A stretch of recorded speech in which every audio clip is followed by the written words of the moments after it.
Chers abonnés, bonjour. Je reviens vers vous aujourd'hui. Moi, Richard Mokwele, je viens vous parler encore de la Fondation Gondou pour le développement. Comme je vous avais promis la fois dernière, de la vidéo précédente, je viens aujourd'hui vous parler des tâches. Parce que nous avons fixé les objectifs, nous avons parlé des membres, nous avons parlé de la manière dont les membres peuvent adhérer à notre fondation.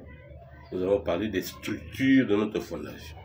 Et maintenant, nous voulons ici parler des tâches. Ceux qui seront dans la gestion de cette fondation, quelles sont les tâches qui leur sont dévolues. Nous avions parlé la dernière fois des structures suivantes. Nous avons parlé de l'Assemblée générale, nous avons parlé du conseil d'administration, nous avons parlé du secrétariat exécutif, du commissariat aux comptes et de la commission justice et paix. S'agissant de la première structure, qui est la structure la plus importante, l'Assemblée générale. Quelles sont les tâches? À l'article 19 de notre statut, il est dit ceci. L'Assemblée générale, vous allez me permettre de faire la lecture, parce que je dois vous lire intégralement ce qui est couché dans notre texte. L'Assemblée générale est l'organe suprême de la FNGBD.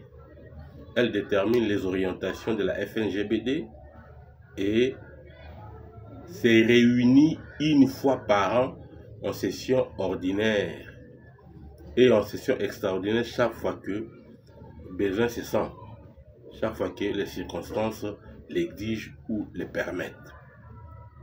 L'Assemblée générale se regroupe tous les membres de la FNGBD avec les cotisations et délibère sur toutes les questions portées à l'ordre du jour de ces réunions.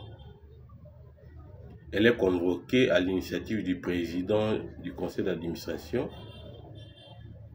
ou à celle des 3/4, j'insiste bien, les 3/4 des membres effectifs.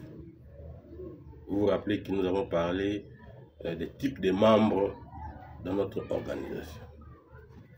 L'Assemblée générale est présidée par le président du conseil d'administration assisté des autres membres de ce conseil.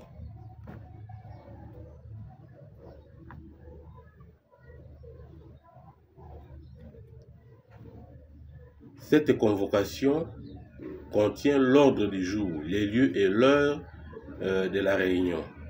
Elle est notifiée par le secrétaire général aux membres 7 jours avant même la date fixée pour cette réunion. L'Assemblée générale ne siège valablement que lorsque le 3/4 de ses membres est présent. Elle est décidée ou elle décide à la majorité absolue des voix. Si la première assemblée le quorum n'est pas atteint, une deuxième assemblée est convoquée avec le même ordre du jour. Celle-ci siégera valablement, quel que soit le nombre de membres qui seront présents. Ça, nous sommes en train de vous le lire en fonction de la loi qui régit les ASBEL en République démocratique du Congo. Il s'agit de la loi portant sur les ASBEL, la loi numéro 004/2001 du 20 juillet portant dispositions générales applicables aux ASBEL et aux établissements d'utilité publique. Nous faisons allusion à la loi de la République démocratique du Congo. Nous avons parlé de l'Assemblée générale. Maintenant, nous voulons également nous étendre sur certaines autres dispositions. Article 19. L'Assemblée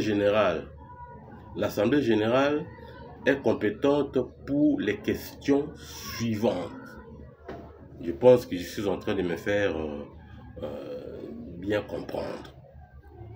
L'Assemblée générale s'occupe de la définition de la politique de la FNGBD,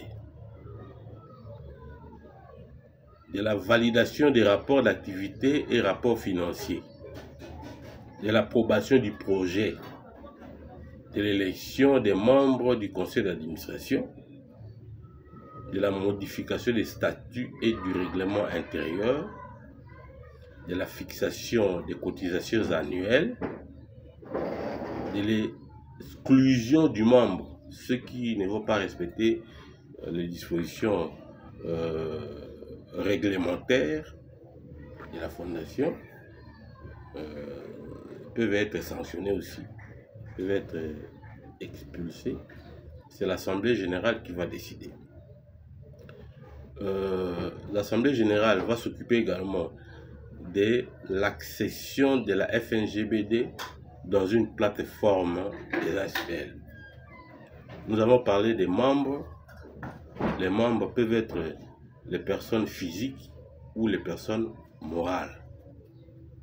Ça peut être une ONG, ça peut être une autre association qui peut chercher à adhérer à notre fondation.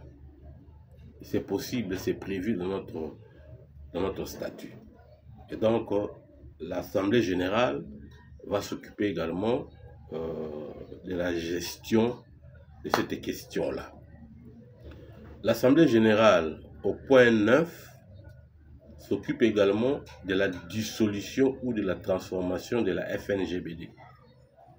Peut-être pour des raisons tierces, il peut être décidé de transformer par exemple notre fondation en une autre forme d'association. C'est l'Assemblée générale qui va décider. Là, nous avons parlé au point A de l'Assemblée générale.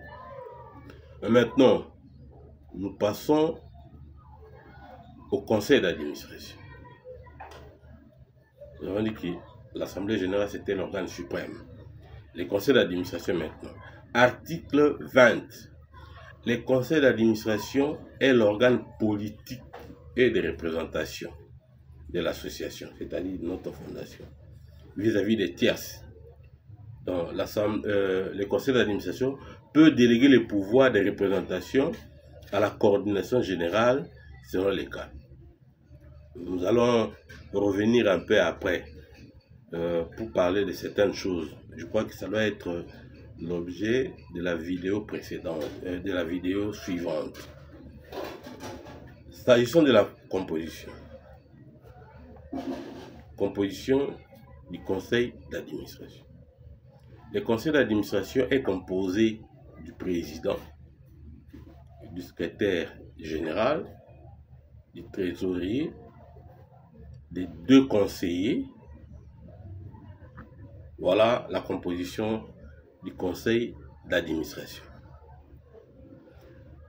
Les membres qui composent le conseil d'administration, nous allons dévoiler leur nom très bientôt là.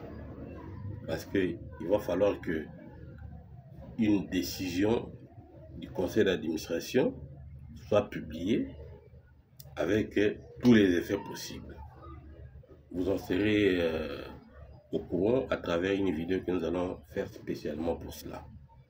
Mais pendant que nous sommes en train de passer, si vous êtes en train de nous suivre sur YouTube, toujours likez la vidéo. Si vous n'êtes pas encore abonné à notre chaîne, cliquez sur abonnement de notre chaîne. Cliquez également sur la cloche des notifications pour que à tout moment quand nous avons une vidéo que nous publions, que vous soyez notifié, que vous soyez au courant, pour que vous ne manquiez rien du tout. Article 22.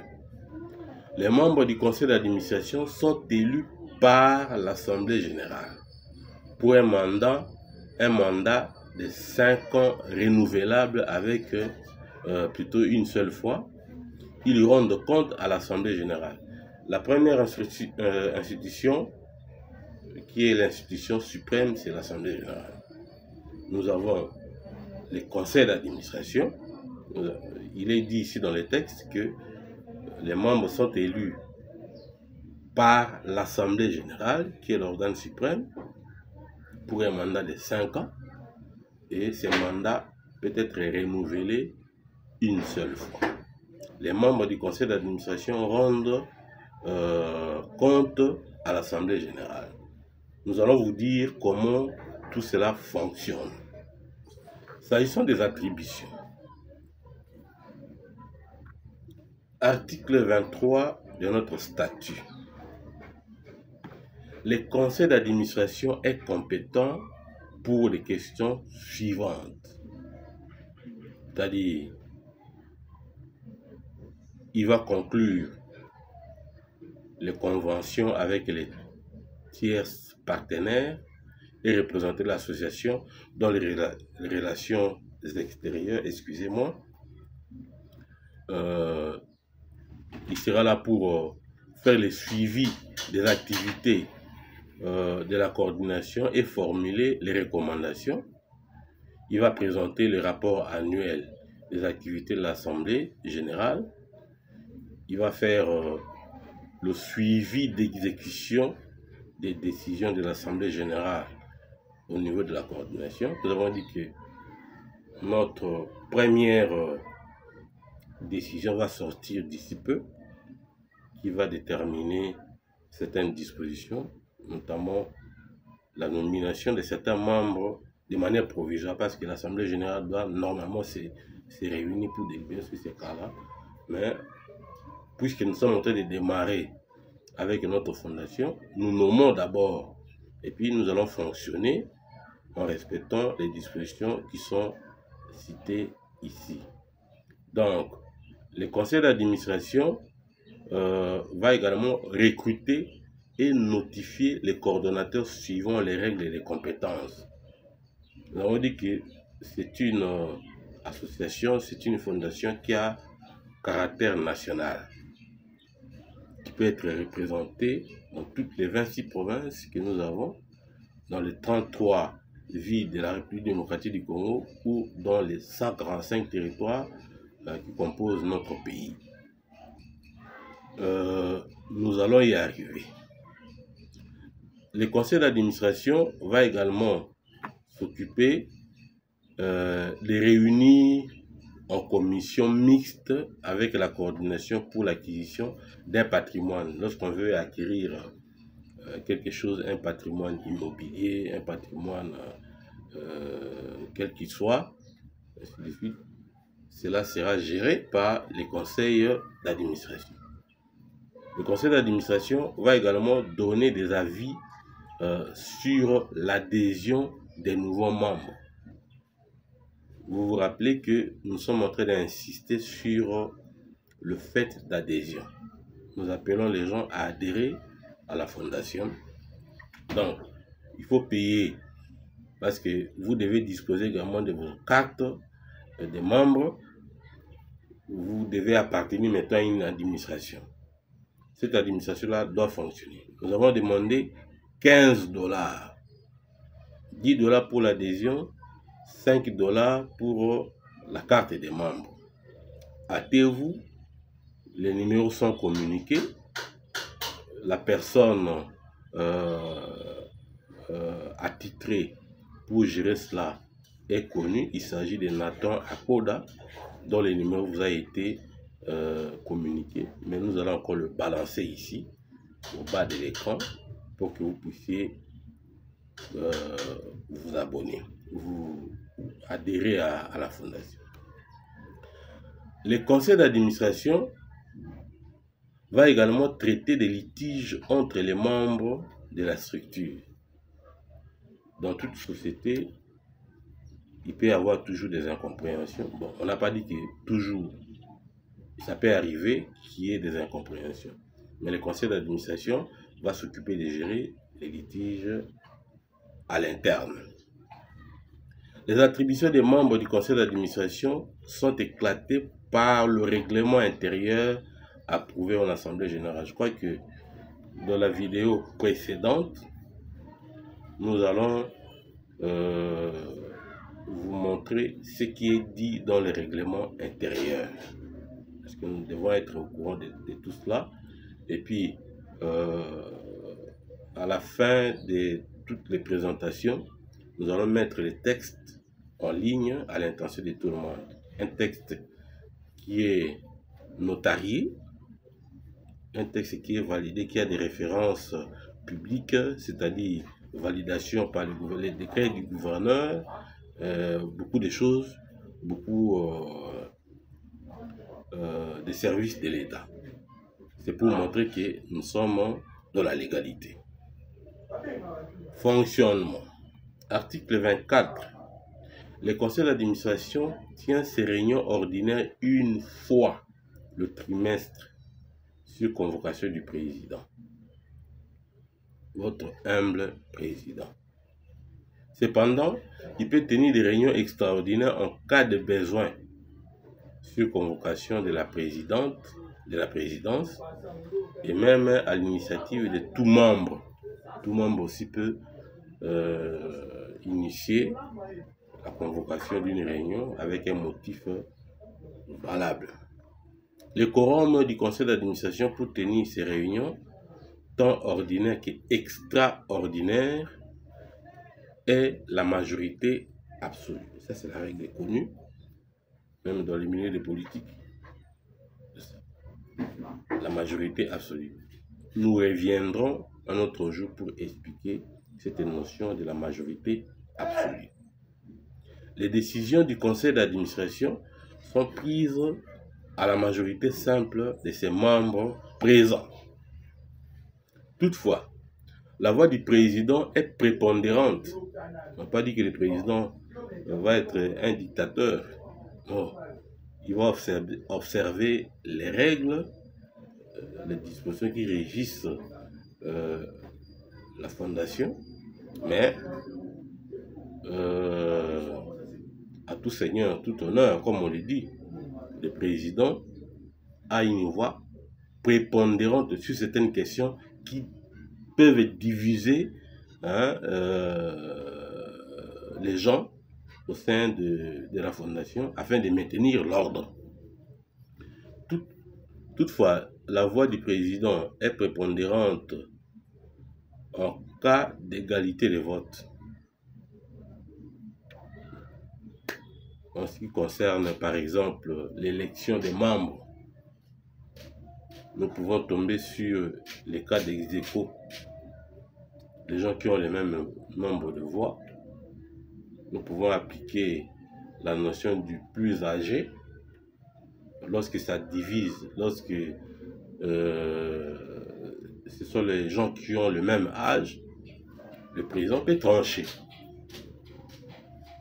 Alors, les décisions du conseil d'administration peuvent être prises par boîte postale, conférence téléphonique. Aujourd'hui, nous avons WhatsApp, nous avons YouTube, nous avons les réseaux sociaux comme Facebook, comme Telegram, et ainsi de suite.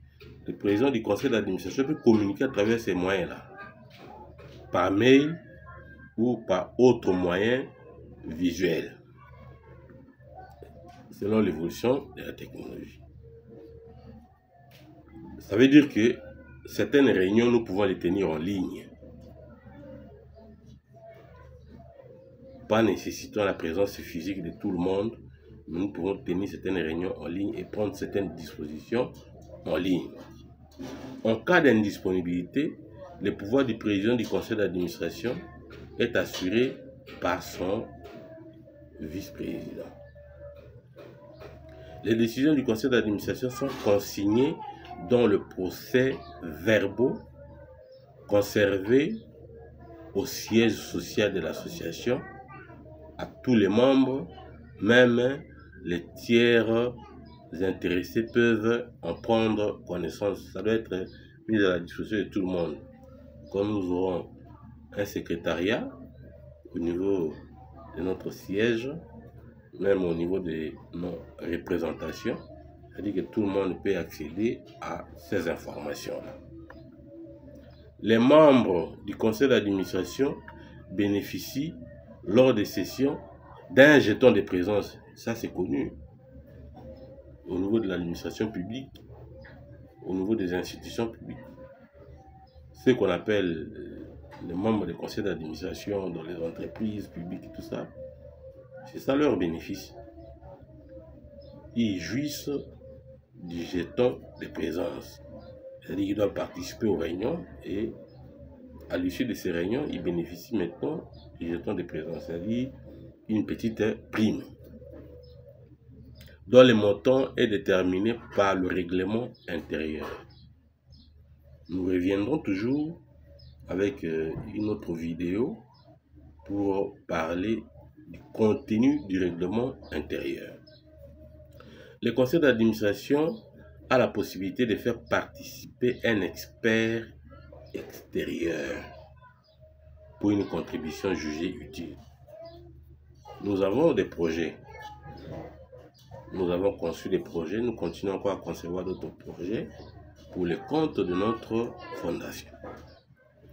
Puisque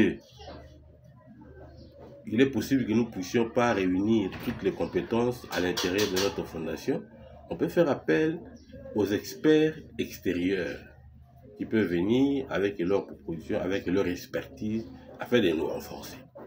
Alors, pour une contribution jugée utile, il peut aussi inviter les membres des autres organes à pouvoir y prendre part à ces assises. Attribution du secrétaire général. Nous avons parlé du conseil d'administration. Nous avons parlé de l'Assemblée générale. Maintenant, nous passons aux tâches du secrétaire général.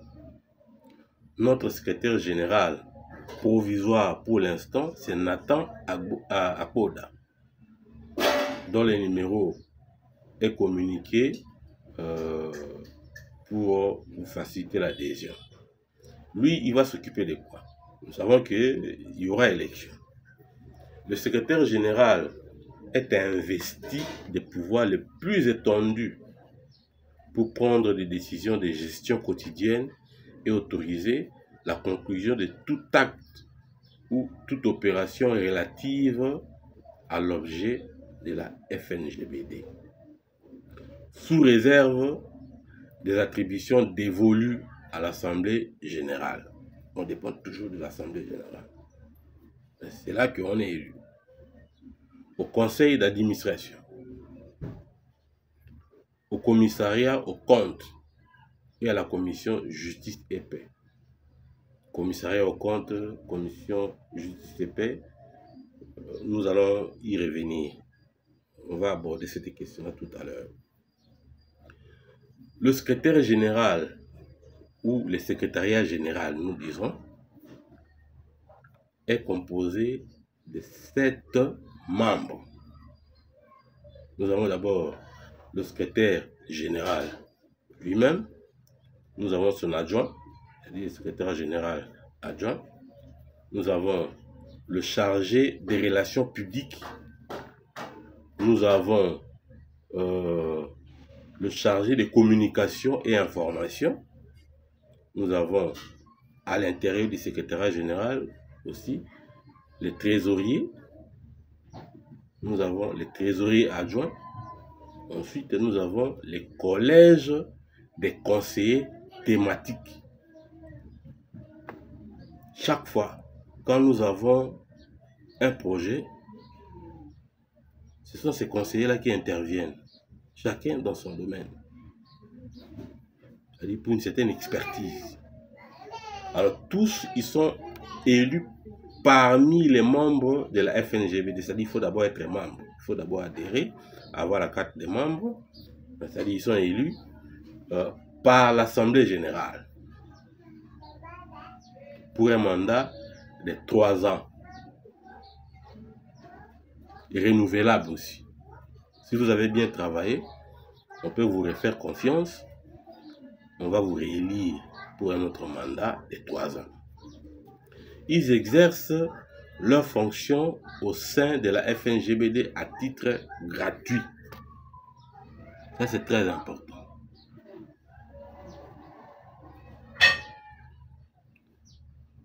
On n'exige pas quelque chose. On n'a pas dit qu'on ne va pas bénéficier de certains avantages de la fondation. On ne va pas se mettre là pour commencer à réclamer l'argent, tout ça. C'est-à-dire, selon notre statut, il est dit ici qu'ils exercent leurs fonctions au sein de la FNGBD à titre gratuit. Évoluons maintenant. Toutefois, des indemnités compensatrices peuvent être attribuées à la limite des dépenses admises aux membres qui auraient engagé des dépenses lors de l'exercice de leurs responsabilités pour les comptes de la FNGBD. Nous évoluons. Article 26. Attribution du secrétariat général. Le secrétariat général de la FNGBD est chargé de la préparation des réunions du conseil d'administration, des assemblées générales ainsi que des comptes rendus des procès-verbaux y afférents. Le secrétariat général est le porte-parole des organes de la structure, c'est-à-dire de la FNGBD.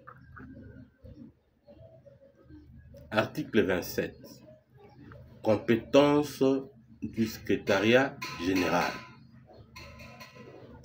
Les compétences sont les suivantes. Premièrement, il s'agit de l'exécution de la politique tracée par l'Assemblée générale, de l'orientation des activités de la FNGBD, la préparation du bilan, la proposition des modifications des statuts et du règlement intérieur, la gestion des biens meubles et immeubles de la FNGBD. Nous allons acquérir aussi des biens. Nous allons acquérir aussi des moyens. Nous allons acquérir des possibilités financières dont tous les membres seront bénéficiaires. Ça, il ne faut pas vous inquiéter.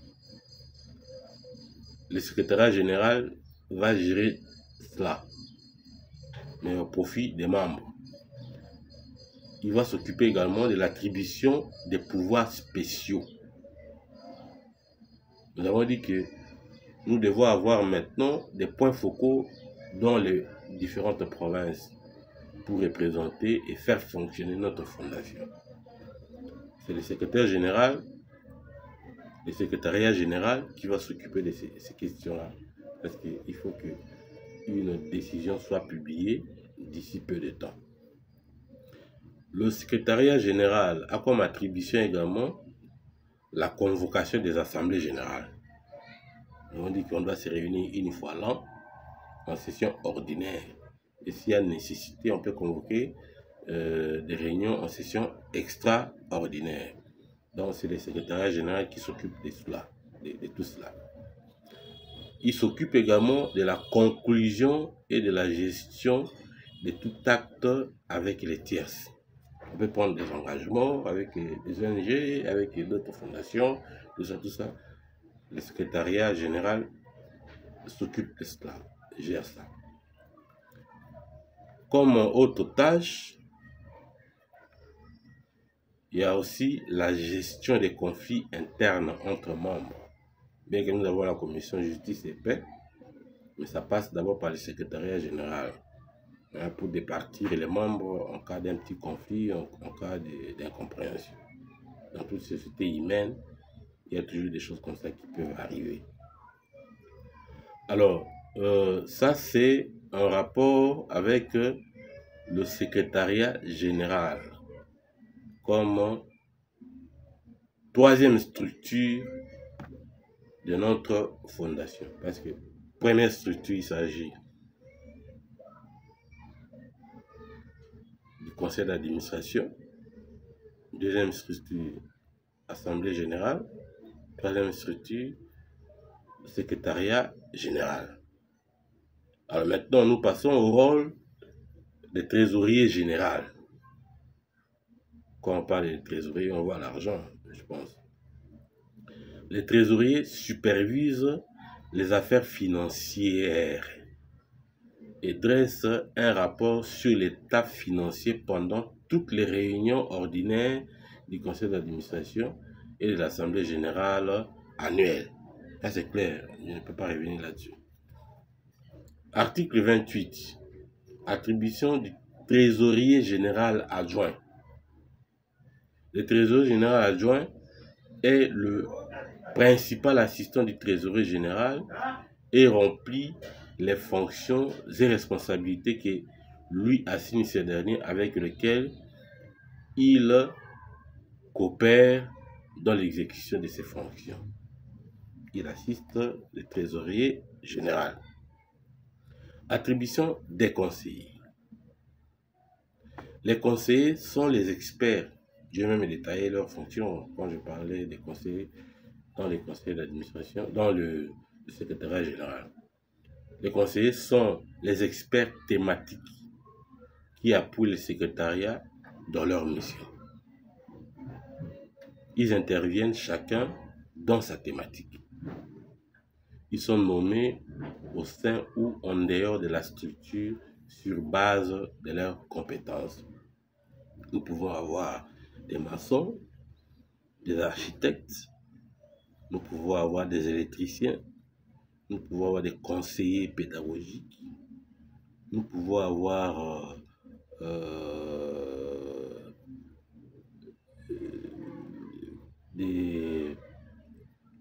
les gens d'autres fonctions, c'est-à-dire c'est en fonction de leurs compétences que nous les recrutons au sein de la FNGBD. Rappelez-vous que nous avons 14 objectifs que nous poursuivons. Pour atteindre ces objectifs, nous avons besoin de compétences. Nous ne voulons pas naviguer à vue. Et donc ces conseillers vont participer chacun en ce qui les concerne avec les éléments qui peuvent nous être utiles en rapport avec ces compétences. On peut avoir des compétences multiples. Nous évoluons. Commissariat aux comptes. Article 30. Le commissariat aux comptes, c'est un organe technique de la FNGBD. Il est chargé d'élaborer les budgets annuels de la FNGBD et le présenter à l'Assemblée générale pour approbation. L'Assemblée générale, c'est vraiment le pouvoir même de la fondation. Vous ne pouvez rien faire sans l'approbation des membres de l'Assemblée générale. L'Assemblée générale est composée de tous les membres qui siègent une fois l'année. Pendant cette réunion de l'Assemblée générale, on peut traiter beaucoup de questions. Élection des membres, tout ça, validation du budget, approbation de certaines décisions, ainsi de suite.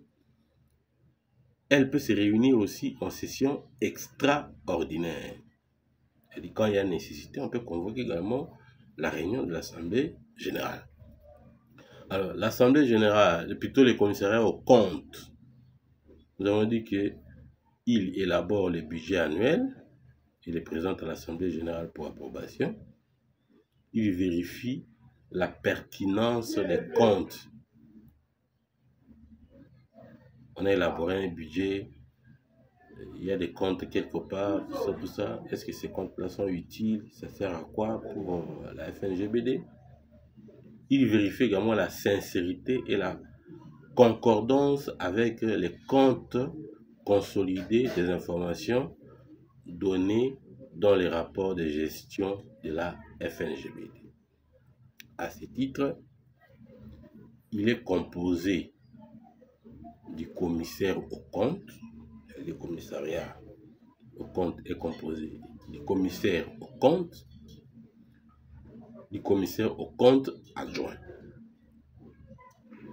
tous, ils sont élus par l'Assemblée générale pour un mandat de 3 ans. C'est renouvelable aussi. Si on vous fait confiance, on peut renouveler votre mandat. Ça, c'est l'Assemblée, plutôt les commissariats aux comptes. La commission justice et paix, de quoi il s'agit? Ce n'est pas la Sénéco, commissariat justice ou commission justice et paix de la Sénéco. Non, ici nous ne faisons pas la politique. Nous sommes une structure sociale. Nous ne faisons pas la politique ici. Dans l'article 31, la commission justice et paix, c'est un organe judiciaire. Là, nous aurons des juristes, évidemment, de la fondation. Donc, cet organe est chargé de représenter la FNGBD devant les instances judiciaires.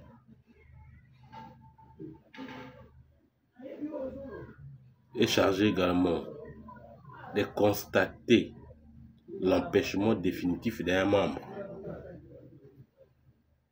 d'exclure un membre devant l'Assemblée générale. Quelqu'un peut se méconduire. On peut l'exclure, mais pas de manière arbitraire, mais en passant par la commission justice et paix. C'est là que nous avons des juristes qui peuvent entendre quelqu'un sur PV et puis proposer des sanctions dans les cas de nécessité. La commission justice et paix s'occupe également du maintien de l'ordre dans la fondation. Il assiste également d'autres organes de la FNGBD. Donc il est composé comme suite. Elle est composée comme suite. La commission justice et paix est composée d'un commissaire de justice et paix. Il a aussi son adjoint, c'est-à-dire un commissaire de justice et paix adjoint. Ensuite, d'un rapporteur. Alors, nous évoluons. Nous parlons des structures.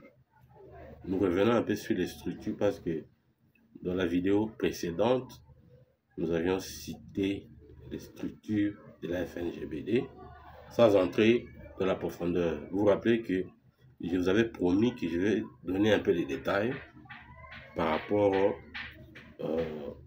aux structures de la fondation. Article 32. La FNGBD étant une structure nationale fonctionnant avec ces structures dans toutes les 26 provinces, nous avons dit ça ici, que nous aurons maintenant des représentants dans toutes les 26 provinces, c'est-à-dire les points focaux de la République démocratique du Congo. Et celle-ci peut être installée dans toutes les entités territoriales décentralisées. Elles peuvent être installées dans les 33 villes de la République démocratique du Congo. Elles vont devoir également être installées dans les 145 territoires que compte la République démocratique du Congo. C'est-à-dire notre structure, elle est nationale. Elle est même internationale. Elle peut s'installer dans n'importe quel autre pays du monde. Alors, article 33. Le règlement intérieur détermine les modalités de l'installation de la FNGBD conformément à l'article suivant, c'est-à-dire l'article 32. Nous revenons. S'agissant des cotisations et ressources, comment la fondation va fonctionner? Article 34. Les cotisations de la FNGBD sont annuelles et ponctuelles. On adhère à la fondation, on doit payer les frais d'adhésion, les frais d'octroi de la carte, mais nous avons aussi des cotisations annuelles ou des cotisations ponctuelles. Il ne faut pas oublier qu'il s'agit d'une association. Une association sans but lucratif. Nous ne faisons pas un commerce. Nous cherchons à régler les problèmes de la société. Mais nous cotisons d'abord. Nous nous organisons. Et puis, les partenaires peuvent nous soutenir pour nous permettre d'évoluer. Alors, nous avons dit dans l'article 34, les cotisations de la FNGBD sont annuelles et ponctuelles. La cotisation annuelle est celle qui est payée par année, par an.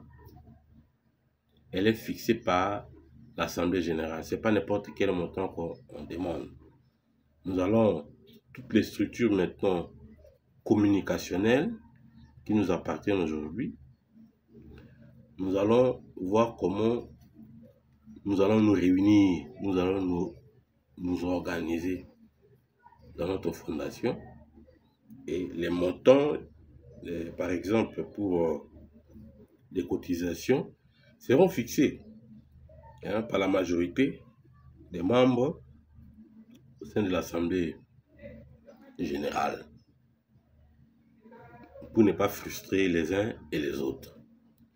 Alors, tandis que la cotisation ponctuelle est celle qui est payée à une circonstance, elle est fixée par le conseil d'administration. Le conseil d'administration, en plus de l'Assemblée générale, le conseil d'administration peut intervenir, peut fixer certaines dispositions par rapport aux cotisations. Article 35. Les ressources de la FNGBD sont constituées de... Nous avons déjà dit ça ici. Les ressources sont constituées des cotisations des membres, des dons et legs, vous comprenez ce qu'ils sont en train de dire, des subsides, des fonds générés par les services et activités de la FNGBD. Bien que nous soyons une association à but non lucratif, mais nous allons avoir des activités qui peuvent nous générer, pas pour les comptes commerciaux, qui peuvent nous générer un peu de fonds. On peut avoir des partenaires, on peut avoir ceci, tout ça, tout ça. Parmi les objectifs de notre fondation, nous avons dit que nous pouvons construire aussi des écoles. Pourquoi pas des universités? Nous ambitionnons loin. Alors, nous pouvons générer certains fonds qui profitent également aux membres. Un enfant d'un membre de la fondation peut facilement profiter des écoles construites par la fondation, bénéficier des avantages. Ça, ce n'est que droit. Et donc, les ressources sont également constituées d'autres financements. Financement, c'est-à-dire, ça peut être ce qu'on appelle des subventions de l'État. Le gouvernement peut nous appuyer, le gouvernement national, le gouvernement provincial, les partenaires, tout ça. C'est-à-dire que nous n'allons pas travailler comme ça, parce que nous regroupons un certain nombre de gens, les moyens seront générés et les gens doivent en bénéficier au sein de notre fondation. Puisque la population en bénéficie, les membres aussi qui constituent cette même population doivent bénéficier de quelque chose. Alors, nous passons aux dispositions transitoires et finales, parce que nous sommes en train de chuter. Article 34. La gestion quotidienne de la FNGBD est assurée par le conseil d'administration. Je répète, la gestion quotidienne de la FNGBD est assurée par le conseil d'administration dirigé par le président du conseil d'administration élu. Article 34. Le fonctionnement interne de la FNGBD est régi par le règlement intérieur de la FNGBD. Nous avons dit que nous reviendrons avec les dispositions du règlement intérieur dans la nouvelle vidéo que nous allons pouvoir publier. Article 36. Les conflits qui surgissent au sein de la FNGBD sont réglés à l'amiable.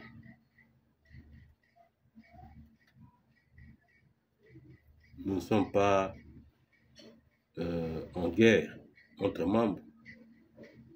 Nous nous constituons en association, dans une fondation. C'est-à-dire, il y a l'amour là-dedans. Il y a la confiance mutuelle là-dedans. Il y a l'estime des uns et des autres là-dedans. Mais comme nous sommes dans une société, il peut y avoir une incompréhension. En cas de désaccord entre membres, ces derniers sont soumis à l'appréciation des autorités étatiques compétentes de la RDC. Ça, c'est évident. Nous avons des lois qui existent en République démocratique du Congo. Si les conflits n'ont pas trouvé solution à l'amiable au niveau de la fondation, les cours et tribunaux peuvent intervenir pour trancher, notamment les tribunaux de paix. Mais nous ne souhaitons pas arriver à ce niveau-là. Article 37. La FNGBD est représentée dans toute l'étendue du territoire national de la République démocratique du Congo. Au cas de nécessité, tout membre de la FNGBD ou originaire de la RDC, c'est-à-dire de la République démocratique du Congo, peut engager la FNGBD dans les lieux où il se retrouve. Nous avons dit que nous n'avons pas limité l'étendue, les lieux de compétences de notre fondation. On peut ne pas être en République démocratique du Congo. On est ailleurs dans un autre pays africain, pays européen, pays américain. On peut engager l'institution, mais dans le respect des dispositions du règlement intérieur. Article 38. Sans préjudice des dispositions prévues dans l'article 39. On va arriver à l'article 39. Tout engagement est préalablement autorisé par le président du conseil d'administration, le PCA, votre humble serviteur, sur un acte après avis favorable des membres fondateurs couchés dans un procès verbal. La fondation a été créée sur initiative d'un homme, votre humble serviteur aujourd'hui. Mais je n'ai pas travaillé seul, c'est une association. J'ai mûri l'idée avec quelques-uns de nous qui sont appelés aujourd'hui les membres fondateurs, membres cofondateurs. C'est-à-dire quand il y a une décision à prendre en dehors de l'Assemblée générale ou en dehors d'autres organes de la structure, les membres cofondateurs ont un mot à dire. Nous avons mûri l'idée ensemble, nous sommes arrivés à prendre cette décision-là ensemble. Les membres cofondateurs sont très importants. Et donc, nous avons dit que dans l'article 38, je répète ça, sans préjudice des dispositions prévues de l'article 39, qui sera lu tout à l'heure, tout engagement est préalablement autorisé par le président du conseil d'administration sur un acte après avis favorable des membres fondateurs couchés dans le procès verbal. Article 39 maintenant. Est-ce que nous avons précité l'article 39 dans l'article 38? Alors, il est dit ici de l'article 39.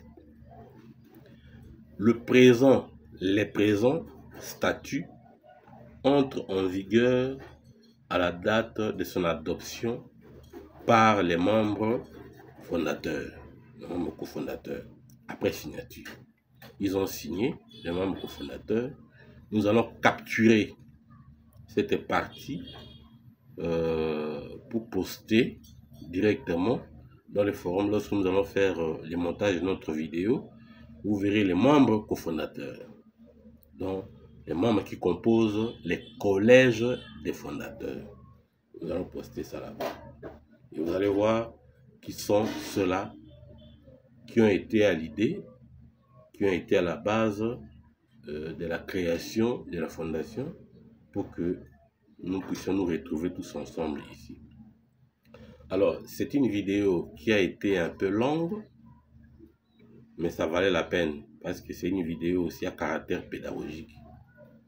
On ne peut pas adhérer à une structure sans en connaître les dispositions, tout ça. Nous avons donné un peu tous les détails. Nous avions commencé avec les objectifs de la fondation. Nous avons présenté la fondation, nous avons présenté les objectifs, nous avons parlé des structures de la fondation, nous avons parlé des types de membres, catégories de membres, comment on peut adhérer à la fondation, quelles sont les attributions des membres qui composent la fondation. Je crois que tout a été dit.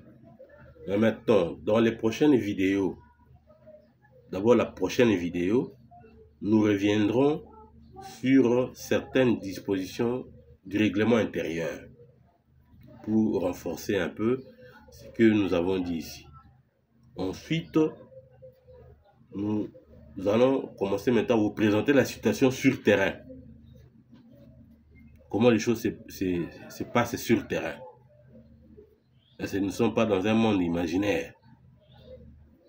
Quelles sont les réalisations que nous allons maintenant commencer à faire, et nous devons montrer ça aux uns et aux autres pour que l'on sache là où on va et ce que l'on fait. Merci bien. Si vous avez aimé la vidéo, je suis sûr que vous avez tous aimé la vidéo parce qu'elle a bien précisé les choses. Nous avons notre chaîne YouTube ici, là où nous sommes appelés à publier régulièrement nos vidéos en rapport avec notre fondation. Abonnez-vous d'abord. Abonnez-vous. En cliquant sur abonner, en cliquant également sur la cloche de notification. Et sans oublier de mettre un pouce sur la vidéo. Il faut aimer la vidéo. Suivez la vidéo également jusqu'à la fin. Merci bien, à la prochaine.